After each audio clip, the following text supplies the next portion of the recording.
Picture this. It's 2010, you're a small 9-year-old kid and you play with Nerf guns, skate outside, climb trees, watch Cartoon Network, and your mom isn't happy with the man she's with. You see, this all happened to me. I'm pretty sure I got the PlayStation 2 around this age because I remember only having 2 games. Neo Contra and Shadow of the Colossus. Neo Contra was a cool co-op shooter game that I played with my brother, but Shadow of the Colossus was a solo game that I could only play by myself. The front cover of the game always intimidated me till one day I decided to just play the game. Shadow of the Colossus is a very unique game, and one thing that really stands out for the first impressions are the empty lands. Of course, the first thing you would think to yourself is, boring!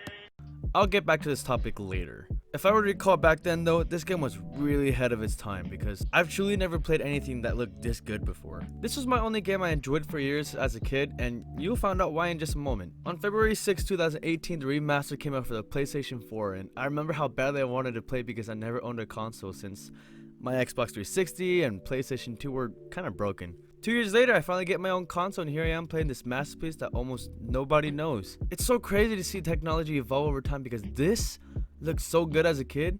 Now look at this. This remaster was created with the help from Blue Point Studios. They're also the creators who helped remake Demon Souls and such. Shadow of the Colossus is a story about a young man named Wander. He lost someone he loved due to a cursed fate, and his goal was to bring her back from the dead, and in order to do that, he makes a deal with this powerful spirit known as Dorman, stating he has to eliminate 16 enormous giants. Originally, the director wanted 46 giants, but the director kind of stood out with 16. Although it's pretty sad we don't get to battle the unused Colossi, there is a rumor that there's a fan game in the making. The thing that really makes this game stand out for me is the minimal HUD. There isn't too much to handle. I mean, all you have is a bow and arrow, a magic sword, and a trusty horse named Aggro.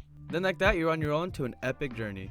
If you're a first time player, hunting for the Colossus is very simple, but the more you kill, the more trickier it gets to find them. Now, for the elephant in the room. The Colossus looks beautiful.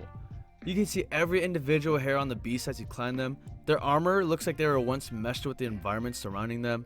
The best part to fighting these beasts was the epic orchestral music that was played in the background. Once you figure out a puzzle and find their weak spots to stab, the music truly makes you feel like a hero.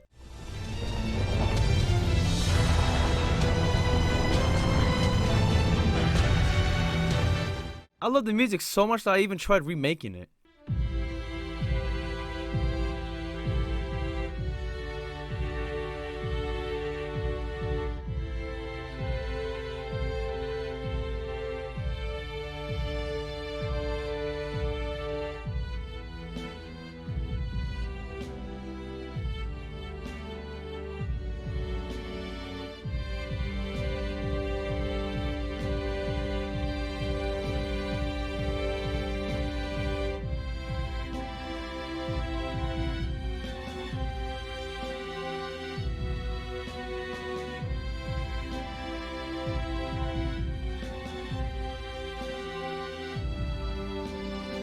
As you're taking a beating, running around, and finally defeat the Colossus, you get this really weird feeling.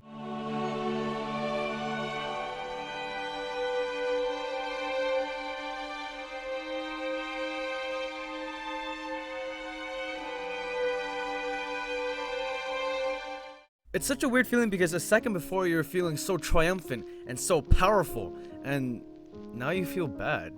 This sort of questions you if you're doing the right thing, because if you look closely with the giants, they're just peaceful beings who are just minding their own business. Every Colossus comes in many different forms, which makes every single one of them unique to the point where when you kill one, you're super excited to see what the next one looks like. Oh, it's just fucking around, bro. It's not that deep. Ah! Oh.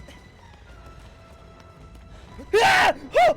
Fumito Ueda, the director of this game, really nailed the sense of feeling small and scaling these giants to feel crazy big. Honestly, to this day, I still haven't played a game where I just felt so small against the boss. One super cool detail you can notice throughout the game is that every time Wander kills a Colossus, the more beat up he looks. This was also shown in the PlayStation 2, and it's really cool seeing it in high quality. Now let me rewind a bit to when I said this open world can bore gamers. What I need to say about this is you just need to embrace the environment because this game is truly beautiful. There's so much to explore and things you probably don't even know, The fanbase of this game has been trying to unlock the secrets to the game for like years. It's honestly wonderful to see passions fans have for this game after 15 years of its release. The story really unfolds at the end when you lose your horse and defeat the last giant. These hunters find you and explain that Wander stole the forbidden sword and walked upon the cursed land that nobody was allowed to go to. Wander, all beat up and corrupted by the shadows of the Colossus, roll credits, didn't care about the hunters at all. The main objective for our protagonist was to save his loved one, and that was purely his focus, nothing else. The hunters shot Wander down and finished him off. God damn. Fuck.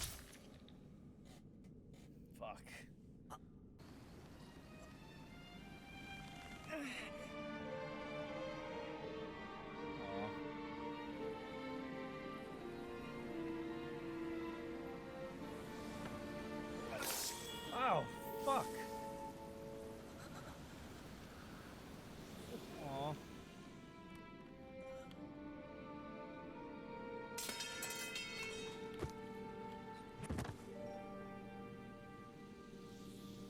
Damn. As the hunters try to leave, the shadows in Wander's body evolve to form the 17th Colossus, and it's Dorman. Dorman reveals that his body was sliced up into 16 pieces and formed into giants. In order to get his body back, he needed a warrior to defeat the Colossus. As you control Dorman, you try to stop the hunters from leaving, but they successfully leave. Right there. Right there. Y'all should be dead. Y'all should be dead. No! Lord Iman, the leader of the hunters, throws the magic sword into this pool of water which evaporates Dorman from Wander's body. As Wander's body returns, you have to try everything you can just to get back to her. Unfortunately, Wander doesn't make it, but someone else did. Mono and Agro. Mono wakes up and heads to the pool Wander was in, and she finds a baby. And ladies and gentlemen, that is Shadow of the Colossus for you. The sequel of the game is Ico, but I honestly haven't played it, so here's the moral of the story. Don't be a simp. Before I give out the rating, let me just say, the camera and Agro were honest to God the biggest pain in the ass. Aggro! What the fuck is happening to my camera? But other than that, I love this game. To this day, I haven't played a game more beautiful than Shadow of the Colossus. Legend of Zelda Breath of the Wild comes close. This game comes in with a solid 9 out of 10. Thank you so much for watching. If you guys enjoyed this video, please leave a like. And I have a genuine question. If you actually played the game, what's your favorite Colossus?